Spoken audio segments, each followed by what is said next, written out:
UDP makes its position known on President Adama Barrow's rule. Hello there. This is News Review. My name is Lamin Jai. Coming up on the show, UDP today asked President Adama Barrow to leave power next month. That's one of the stories we have. Also coming up, KMC combined with police to clear streets at Serekunda Market of vendors. These and more coming up. But first, what I will do is I'll go through the papers. I have the Standard as well as the Point. So the Standard today is reporting that presidential advisor calls for calm in SIC row. Also on the Standard, man appears in court for assaulting a soldier. Also TRRC responds to Baba Gale's arrest request. Ethnic belief is equal to self-hate. That's according to Khalifa Saleh there. So we'll quickly go through some of the stories there. Dembo Bojang, the religious advisor to President Barrow, has called on the rival Islamic leaders currently locked in a row over control of the Supreme Islamic Council to observe restraint as efforts are made to address the dispute amicably. A dispute between Raudatul Majalis and the leadership of the SIC flared up after news emerged that the former has selected Sharif Muhammad Nano Haidara, the Caliph of Brufut, as the head of a rival Supreme Islamic Council. The SIC called this a violation of the council's constitution. Also, man appears in court for assaulting soldier. One Bakari Jata, resident of Jambur village, yesterday appeared before Magistrate A.B. Fall of the Brikama Magistrates Court on charges of going armed in the public without authority and assaulted one soldier, that's Jere Saho, a military, Jere Jaju, a military officer. Also, the Standard is saying pilgrims sue travel agency. 6 pilgrims who took part in the last Hajj have dragged Alpha Travel Agency to the Consumer Protection Tribunal seeking redress for what they alleged was great discomfort and failed promises. Ethnic belief is equal to self-hate, Khalifa Saleh. Reacting to a question raised at a youth forum over the rising tribal sentiments in the Gambia, the leader of the People's Democratic Organization for Independence and Socialism, Khalifa Saleh, said ethnic inclination is equal to self-hate. That's all for the Standard. Now the Point is reporting security sector was compromised during Jammeh's regime. That's according to President Adama Barrow's security advisor there. Vocational training or vocational trainers trained on renewable energy modules. Also lift on night fishing ban Angus fisher folk. TRRC argues rep was present at Yankuba Toure's hearing. Also Standards Bureau engages NAMS on information sharing session.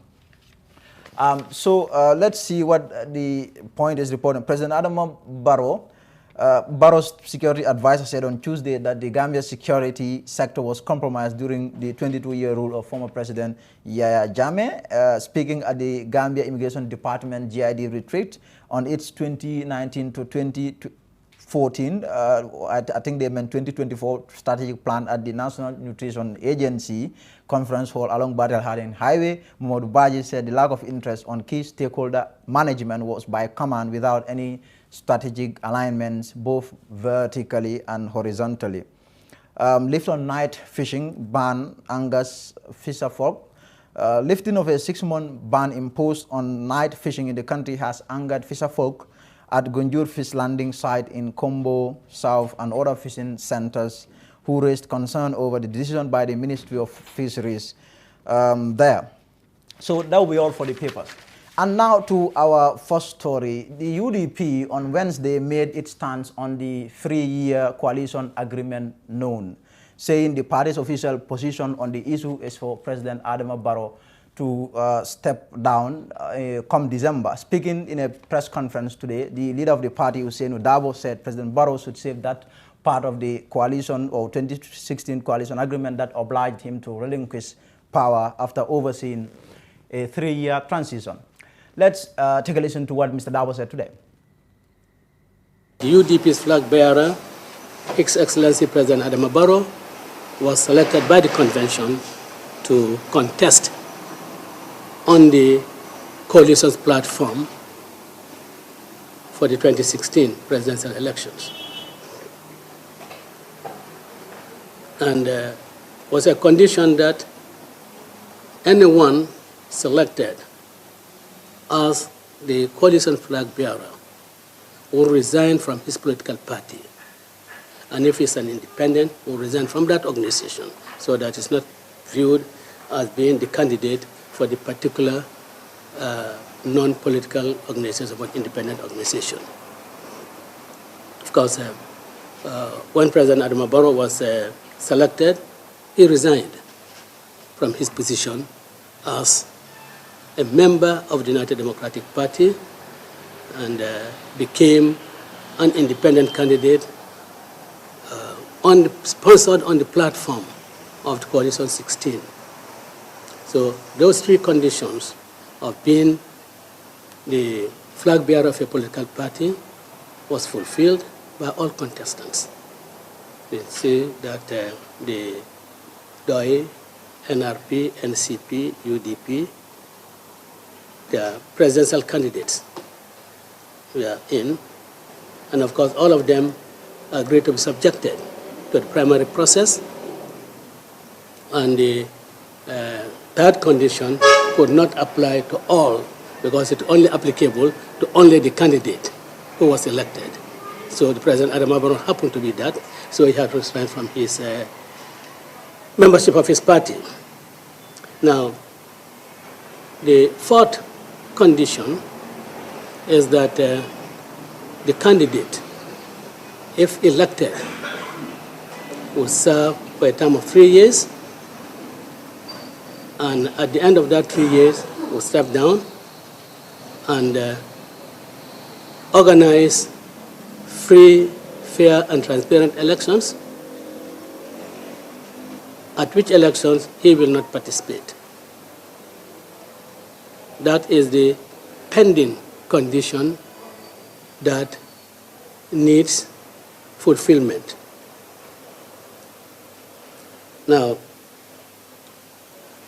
the position of the UDP, and indeed all other parties at that convention, was that if these conditions were not agreed on, there would probably have been no coalition 2016. So these were the conditions that really informed the decision of all political parties that met at Kairaba to really agree to go into a coalition and contest the elections. Now, when one looks at all the conditions, there is no doubt that substantial part of this agreement has been performed. So of all the four conditions, 3 of them have now been performed, and it's only 1. So I think the last said, I think there's a substantial compliance also, has been with the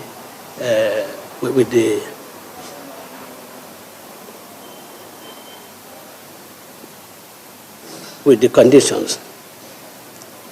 And of course, it does not appear that there are any reasons to fail to comply or to have condition 4 fulfilled.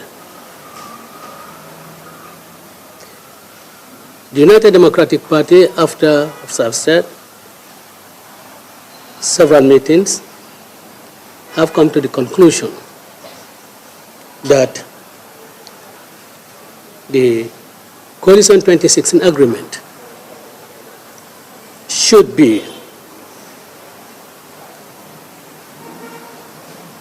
complied with because it was a condition of the coalition agreement. If it was not part of the agreement, there would have been no coalition. The UDP urges all the parties to the coalition agreement, and particularly the principal beneficiary of the coalition agreement, that is His Excellency President Adama Barrow, to be faithful to what was agreed to by all the parties, including President Adama Barrow, and also for President Adama Barrow to fulfill his promises to the electorate that if he's elected president, he'll serve for a term of 3 years, step down, supervise elections, and hand over the office of the presidency to whoever is elected at that elections.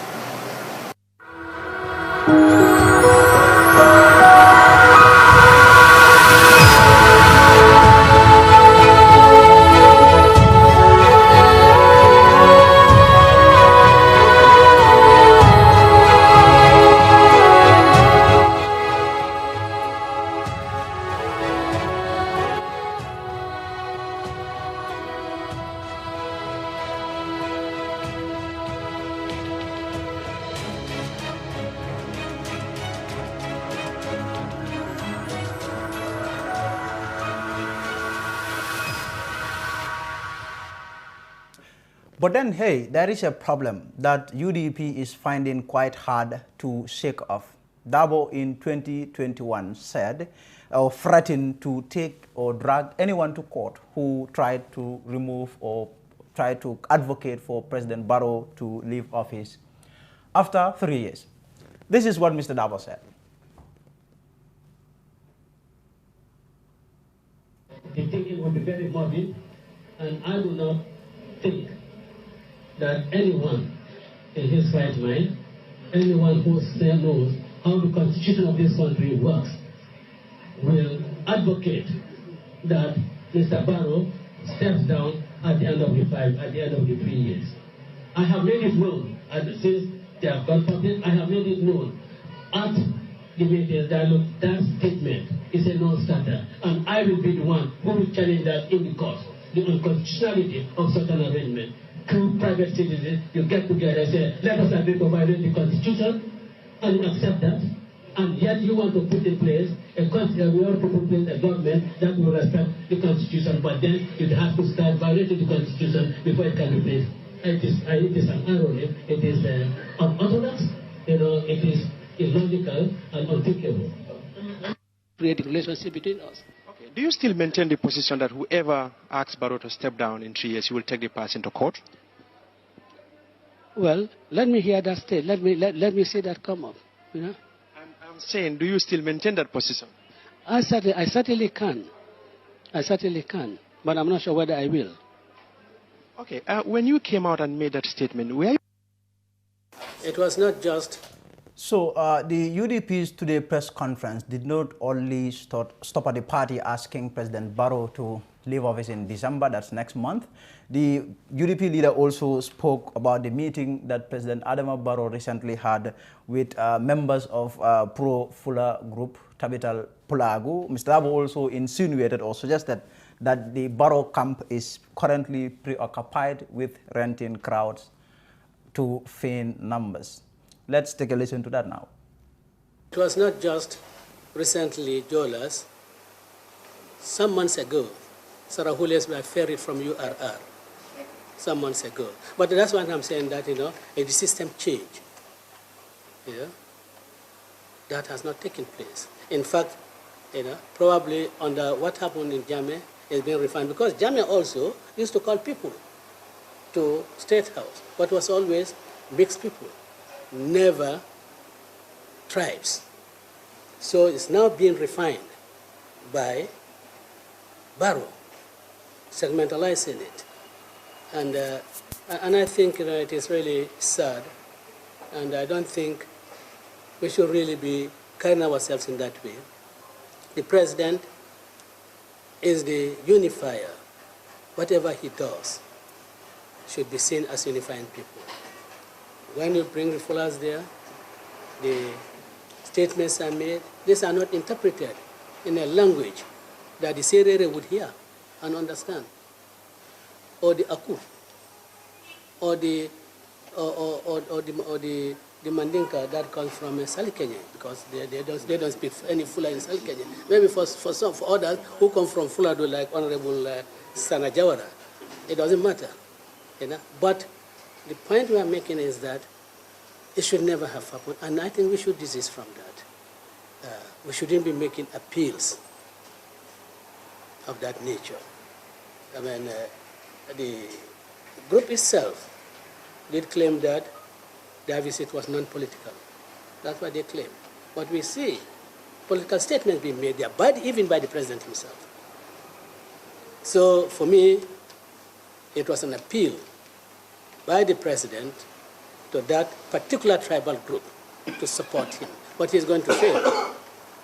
See, these people don't come on their own. We know that.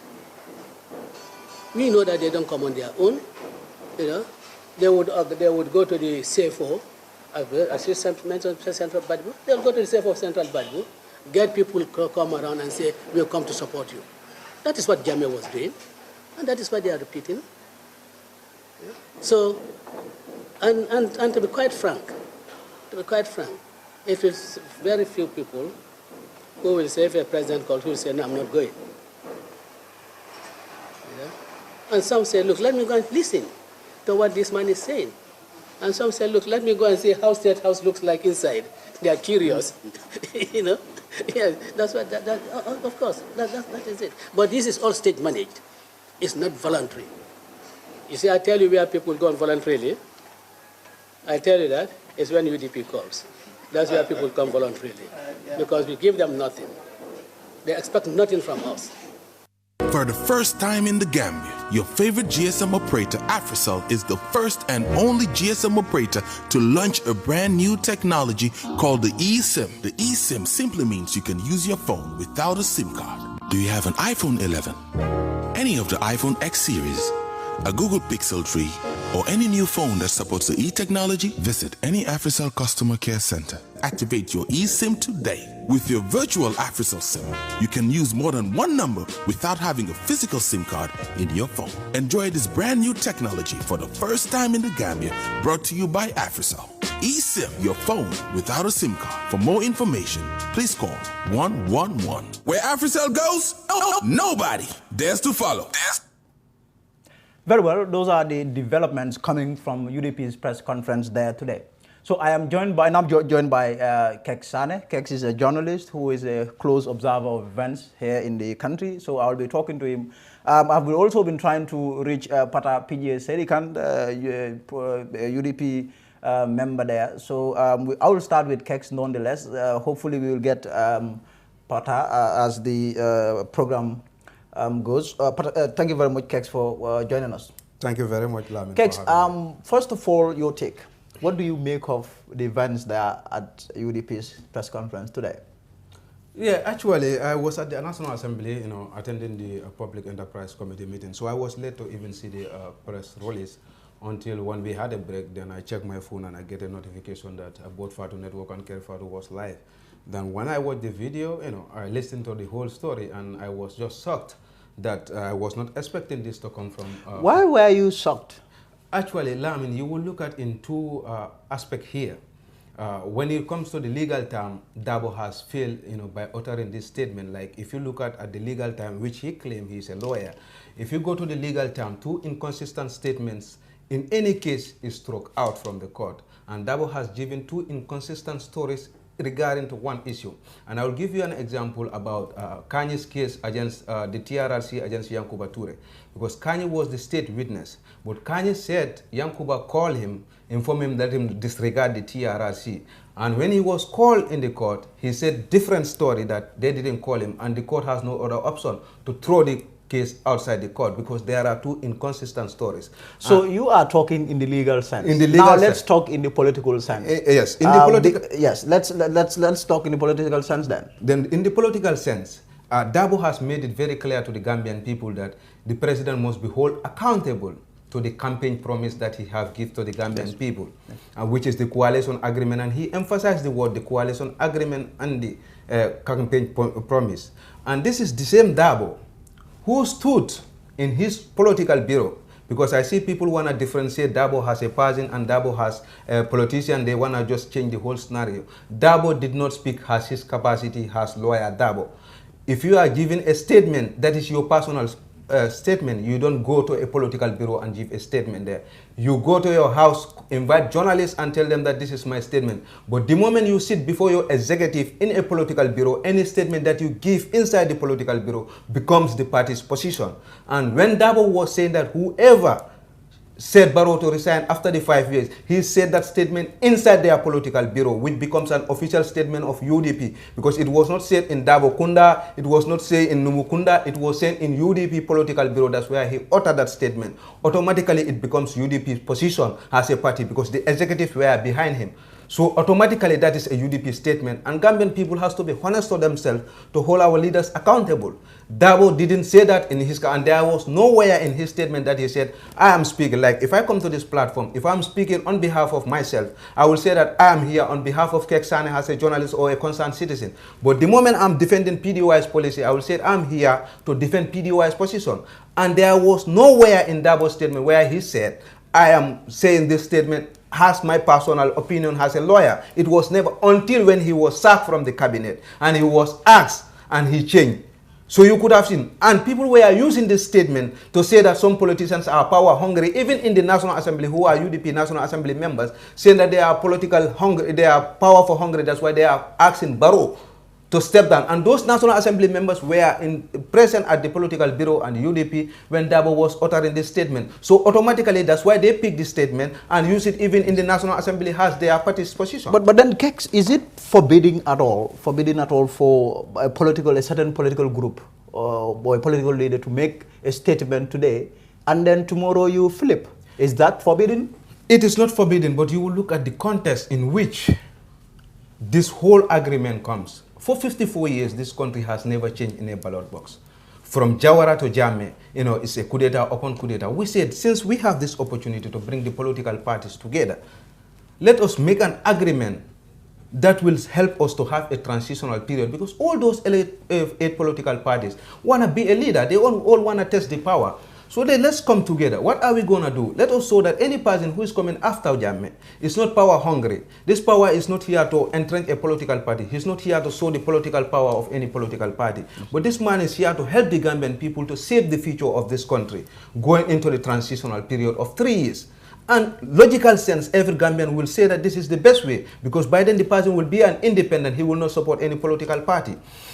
This was the whole idea. So if you go against that goodwill of the Gambian people and you come again after uttering that whoever forced the president with that beautiful agreement, you say whoever, you will sue the person to court, and the same person, you left the cabinet and come back and say that yes, the agreement, the president must respect the coalition agreement. But you as a political party, it's in the coalition agreement, the agreement that you say the president must respect. It was there that the president should not support any political party above the other one.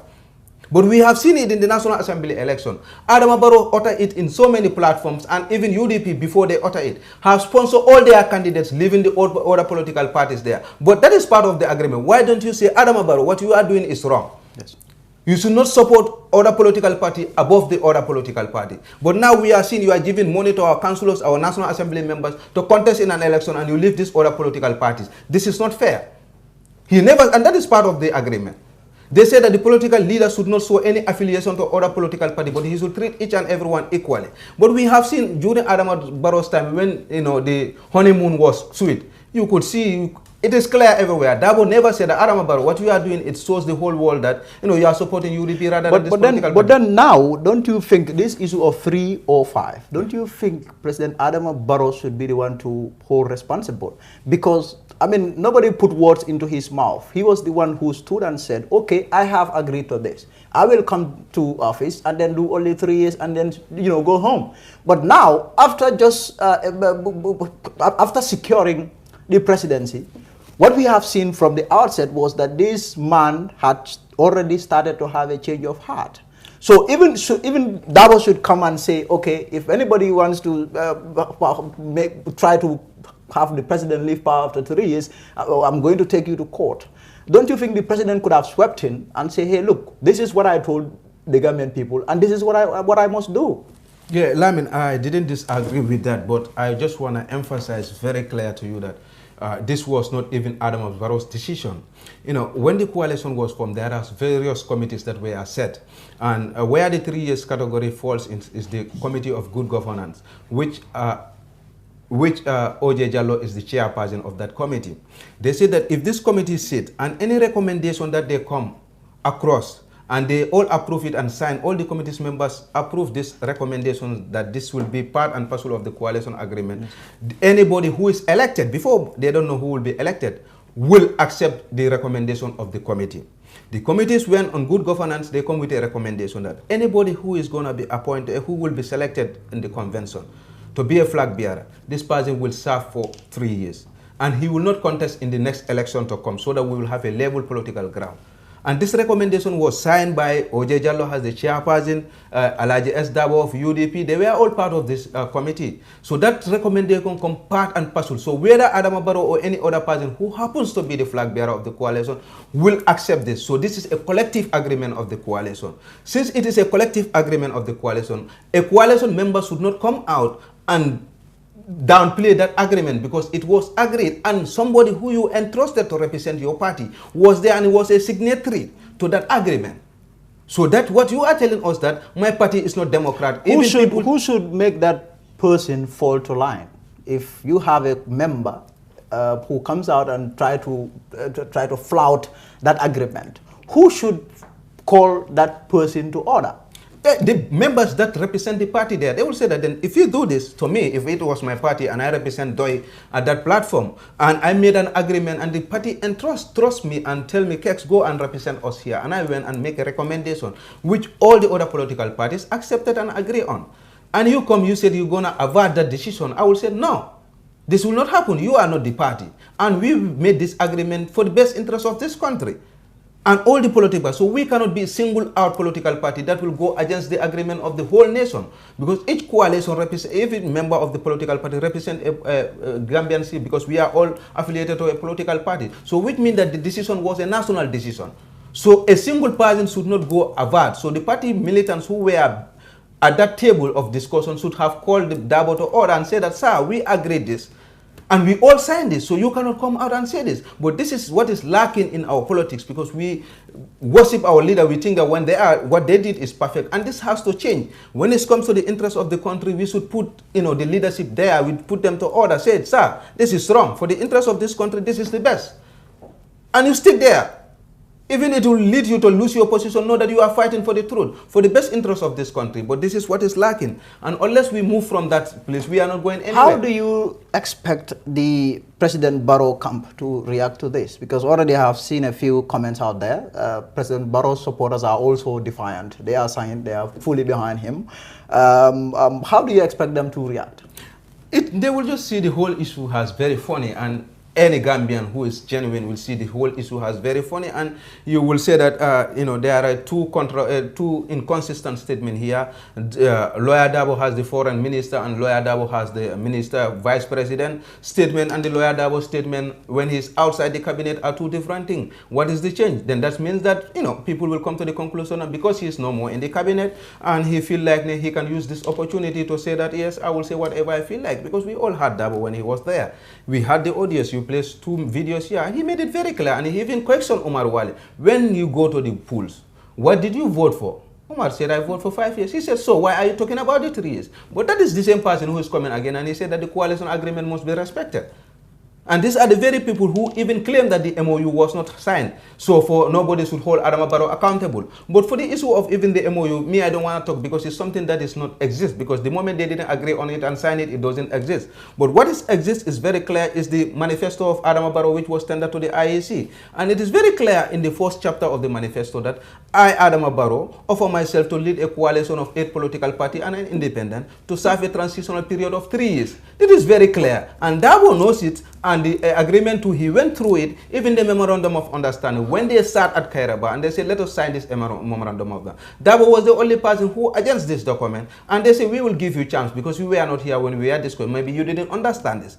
Okay, what we will do is, we will give you the chance to go with the document and study it and have a better understanding. He was given 3 days to study this document. The coalition members, leaders are hearing me. They sat at Kairaba waiting, he was nowhere to be found. And there's one coalition member who was part of that meeting. He said, he's my friend, let me on my car and go and call him. He went, he said his position is still his position. If you allow Adama Barrow to sign this document, he will be a toothless president, that who cannot bite. He will just be their president, has it, because everything decision has to be decided by the coalition. And this is the whole idea of the coalition. We don't want to have an executive president in a transition who can sack and fire. That is the position we are today. We say, let us have a transitional a coalition president who will be answerable to the coalition. If you want to sack a minister, you will say that, okay, Lamin Jai has do this, and I think he cannot no more serve in the cabinet. The committee will sit over it. What Lamin has done, is it something genuine to lose his position? If yes, then Lamin has, like, you are from APRC or GDC or any political party, they will look somebody within the party to represent you in the, so that your image still will remain in the coalition. But we have seen since he becomes the executive, he can just sack you without replacing you any party member. And now, Keks, what we have also seen, the timing of UDP's making its position known. It has been months or years since we have tried, myself I have tried to really know what UDP's standpoint is in respect of these 3 years and 5 years. We've seen what has happened when Dabo was inside the government. When Dabo made that statement, it appeared a lot of UDP people supported him. But when the fallout came, and then now you have UDP campaigning for Mr. Barrow to step down at December. And now today, the press conference. But don't you think the timing, don't you think it's a little too late? December is just next month. December is just next month. And the UDP coming out today to ask him to... Don't you think it is a little too late? The timing is even late. Like, if you look at the political climate right now, the controversy surrounding this 3 years and 5 years, you know, you could see the 3 years movement and Barrow for 5 years movement. You know, you could see that you are, you know, even anticipating that there will be a clash come December. And a political party of this nature, which is not a small party when it comes to the coalition, you know, could have come with a better position ever since, you know, when the whole issue, because you understand and you know what you want. You know, for me, you know, they could have come. The timing is very wrong to me, and this was not the right time. Had it been, I would have advised them they should not come at this time, because I've seen other people even associating them with the 3 years movement. Even it is not, or some might even turn and, you know, you could. But you mentioned the 3 years. It was clear today at the press conference. Yes. They said they are not part of the. They are not. Yeah, that's what they said. And they are not advocating for anybody to go out occupy the streets, which is fair and done. Yes. So, but now, Lamin, what is your objective about the president now to resign for the 3 years? What is UDP? What do they want to achieve? Because whatever was the don't you think they're just trying to make amends? You know, because this is what was agreed on. Yeah, yeah. So any genuine politician should definitely live through or stay true to this agreement. I think that is what the idea. That is what it is all about. Trying to stay true to what was agreed to. Lamin, the coalition agreement for the 3 years is not just a mere sake. This was well calculated that this is what we want. And they have their transitional agenda within the 3 years. And it is very clear that, you know, when we agree on the 3 years, since the Constitution says that, presently the Constitution that we have, if the president resigns today, the vice president will continue for the rest of the term. That is what is in our present Constitution. But the idea of the 3 years was, let's all come together. We make sure that we look at the 1997 Constitution, look at all the bad laws, all the laws that Jammeh changed to suit himself. Yes. We amend that. And by amending that, that's why they rely on the president to resign. They would have amended, because in the 1970 Constitution, it was very clear there, if the president resigned, the vice president take over for 90 days, and we go in for election. But Jammeh amended this so that he can, because by then he was facing so many threats, you know, of losing his seat. And when Asad Njai said is there, or the former speaker, that's Ablai Boja, is there, it's still like Jammeh is still in power. So for him, he tried to, you know, cement himself into power, and he come with that. That is not done. The constitutional review is not done. All these are coalition agenda, and we could have a constitution within 2 years. We will have a new constitution. The situation reform will be fast track. We would have all the reforms have been done. But now we sit only 1 month. You said now the president must accept it. What do you want to achieve there? Presently, if Barrow resigns, if Esatu Ture will take over for the rest of the time. That is the language of the constitution, and you can't change that. You can change that in just 1 month or in a few weeks. What are you going to change that? Is that only the agreement of the coalition? What about the Constitutional Review Commission? So, and there are so many issues that are complicated in the whole issue. So the whole idea is not about it. There is a well-programmed coalition agenda that should be carried out within the 3 years. And this was not done. And you were comfortable that that was not done. Why now calling for the president when you know that you didn't achieve that at the first place? There's an objective, and that objective has failed. Unless UDP come with another alternative, tell us that this is what we want the coalition to be, and within this short period from November to December 2019, we can come with this plan, and it could have covered what was agreed earlier. Then we could have understand. But they didn't tell us what is the objective of them forcing Barrow to resign. So now, Kex, what next after this? It is very clear for me, you know, there is only one way to State House, and that way is the voters' card. Let the Gambian people be very honest. We agreed. The voters' card, is that the same as the front gate, as Barrow would put it? Front door, if you like? That's the front. That's the only way to State House. There's no other way that you can use to remove a democratic elected government. And Barrow came before the whole Gambian people and made a promise with the coalition members. But they failed us in the way that everybody was looking for their personal interests, and nobody was even concentrated on the coalition, and it fails. So when it fails now, we are having two problems here: the constitutional and the moral. And you cannot hold a leader forcefully to say that you must respect your moral obligation or what you have said. It is not anywhere in our constitution. And we should be guided by the dictate of the constitution. Because if we fail to respect the constitution, then we're living in a jungle. And the constitution is very clear. The president can willingly say, today he can say, yes, I want to respect the coalition agreement. That is left to him.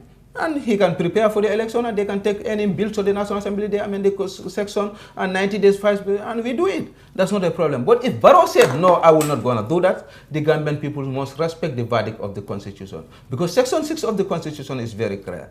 Anything that you do against the Constitution is tantamount to treason. And we all know what is treasonable offense. And it is the right of every citizen in Section 5 of the Constitution. We must defend the Constitution of the Gambia. Since the Constitution said an elected president should serve for 5 years, and Barrow said he is not going to respect his 3 years agreement, which is still now, you know, in line with the Constitution. When you go to Section 63 of the president can resign anytime after resuming office.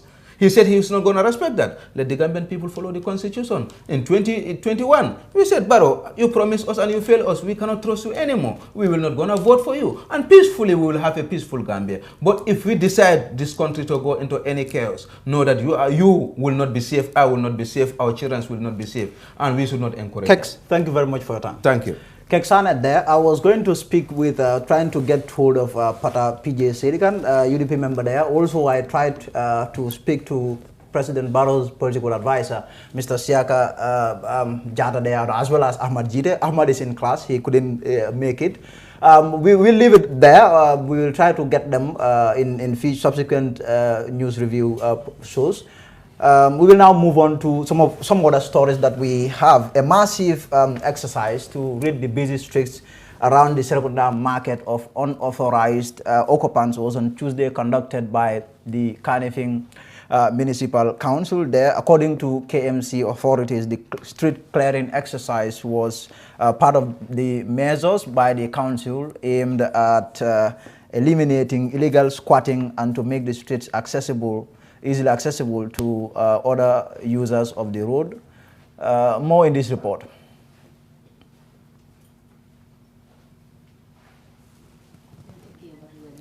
By the council aimed at eliminating squatting in some key areas of the market and to make the streets easily accessible to other users of the road. The exercise, according to KMC, came on the back of a notice issued to some vendors in and around Serekunda Market to desist from unsanctioned occupation of some places in the area. The clearing was conducted by municipal police and it saw areas such as Sandaga and the road running through the Serekunda Market to Dipakunda cleared of people and structures that were illegally there. Held in many quarters as significant in that movement of people and goods has always remained a nightmare for many shoppers and other members of the public on some of the streets around the country's largest market, as vendors dealing in various wares continue to illegally occupy the streets. However, the exercise was not without critics.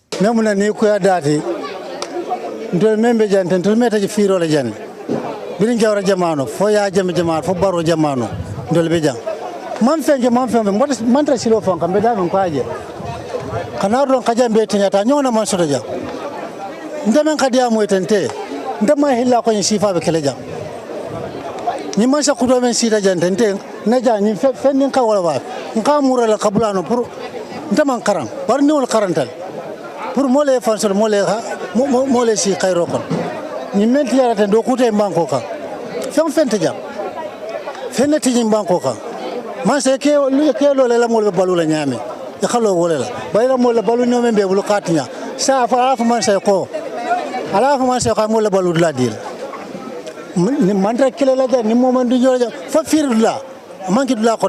Serekunda is the fastest growing city in the Gambia, and with rapid urbanization, the city is experiencing mounting pressure on facilities such as markets, hospitals, car parks, and schools. For the Fatu Network News Review, Jack CCJT reporting.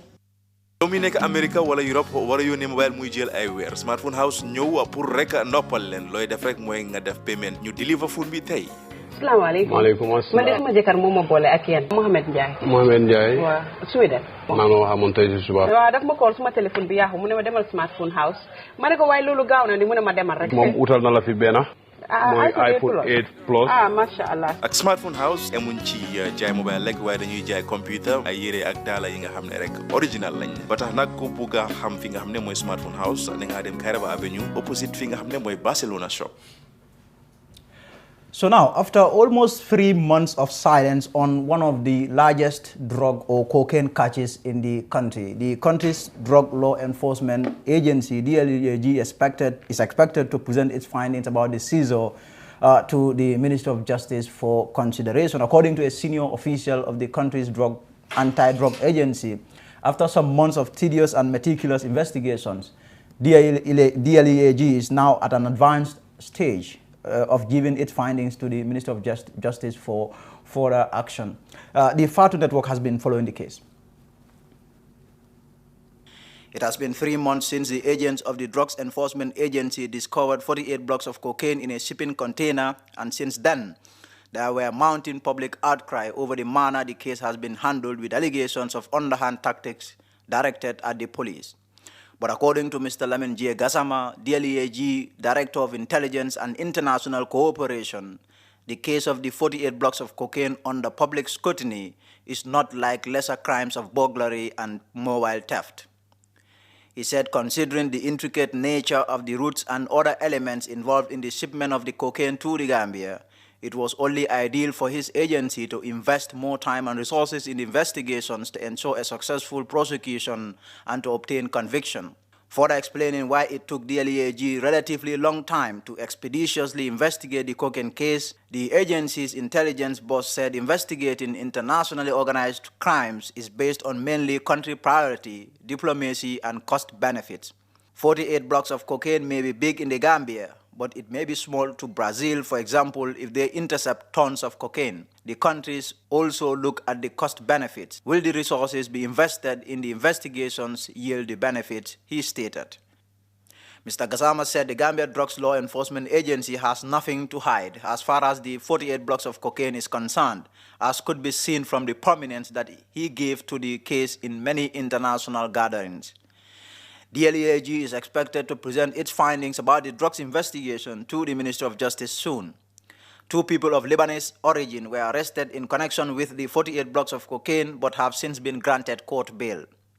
Meanwhile, contrary to earlier reports of the seizure of 1.2 tons and 1 ton of cocaine on high seas last week, it has been brought to our notice that the quantity seized was 750 kilograms, and this was the result of the constructive collaboration among the Senegalese Navy, the Spanish Coast Guard, Maritime Analysis Operations Center in Portugal, the DEA, and Drug Law Enforcement Agency of the Gambia.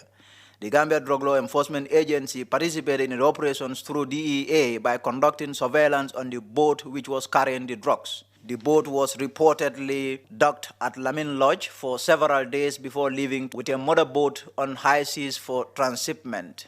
The captain of the boat and a crew member are currently helping in the investigations. West Africa has long been a hub for smuggling of westbound drugs produced in South America. Now, in a bizarre twist to the murder trial of Yankuba Toure on Monday, there at the High Court, defense lawyers have filed an application in the High Court for a bench warrant to be issued for the arrest of a senior official of the TRRC. The High Court will later this month deliver a ruling on the application made by Yankuba Toure's lawyer for Dr. Bawagale Jallow to be arrested and charged with contempt of court. More in this report. The former local government minister looked strong and determined, but the murder trial of Yankuba Toure, which came as one of the consequences of his refusal to testify before the TRRC, has taken a bizarre twist. Yankuba Toure is currently battling with charges of murder, and his case resumed on Monday at the High Court in Banjul, with Toure's defense team calling for the arrest of TRRC Executive Secretary. Toure's lawyers want the High Court in Banjul to issue a bench warrant for the arrest of Mr. Bawagale Jallow for contempt of court.